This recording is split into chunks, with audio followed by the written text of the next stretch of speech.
Well, I took a little break over Gloucester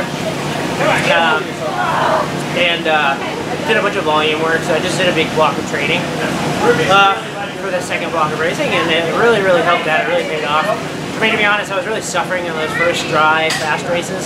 My fitness just really wasn't there where I wanted it to be. I was really pretty sick before the season. I got like a stomach bug, and so fitness started coming around again after in this block, the Cincy block in Louisville, and for these races, they're so hard now.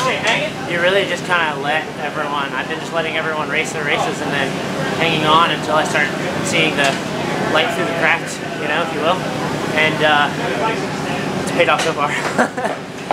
So with it being such a hard race, did you have to think the whole time about managing power and making sure that you didn't go too far into the hole so you can race again tomorrow? Absolutely. I mean, honestly, it was like, this course was so hard that it was like, I didn't want to go too early. I mean, I wasn't necessarily sure that I didn't go too early. I didn't really attack as much as Gage, I think, bobbled, and I got the gap. But it was certainly difficult to be off the front in this race. How long were you off the front? 3 laps maybe, 3 full laps, and I crashed like pretty right away. Like I went around and 1 lap, and then I was hopping the barriers, and I just cased my back end on the first one and landed right over my quads on the second one, and it was pretty brutal. Did that change the rest of the race, having a sore leg? Legs, both of them, and it was pretty like they're cramping, and it just wasn't very Huh? Yeah, okay. Thank you. So was it just sort of a management situation? At that point, it was just like I needed to go. I just needed to finish the race, and so as far as like the U.S. Cup goes, I've kind of had it in the bag going in today, so I needed to finish 25th or better. So in one hand, I'm like, okay, well, I don't have to win. On the other hand, I showed up, so I should try to win, and so I just needed to gauge that. Yeah.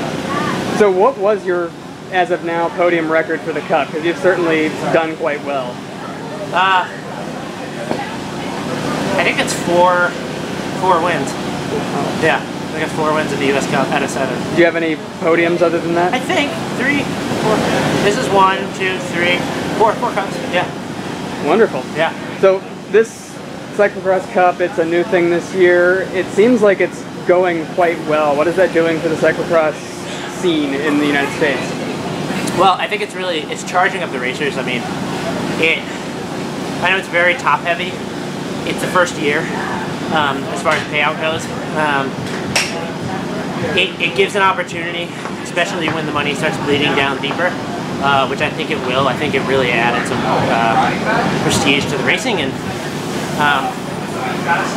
having that money to go after. I mean, these people got to get paid. Like these riders like Tobin and Carey that are putting their own program on, and Gage who's looking to kind of make his way, and us trying to make a living. So we all want to fight for this. I mean, it's going towards a down payment on the house for me, So it's a big deal, and we're fighting really hard for it.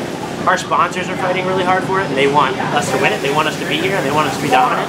And I think it's really going to push the racers. I think it's going to push the venues, and I think it's going to push the organizations, USA Cycling, to really like hold this together, because it's a really good thing that we have.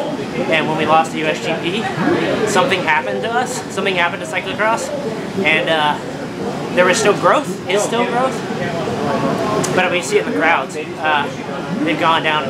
The crowds have gone down. So let's get it back. And I think having this series and having this real struggle. I mean, the top 4 or 5 in these races is huge every weekend. I mean, no one knows who's going to win every weekend.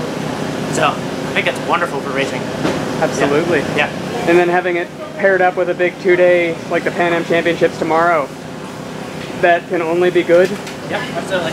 Absolutely. It's a huge draw. I mean, Kentucky's always put on, this area, Cincinnati, Kentucky, has always put on really good races. I think they're the best, this is the best part of the calendar for me. Technical, hard, good courses, good people. It's a great place to come and have awesome races. Yeah. Well, it certainly was wonderful to watch. Thank you so much. Thank you.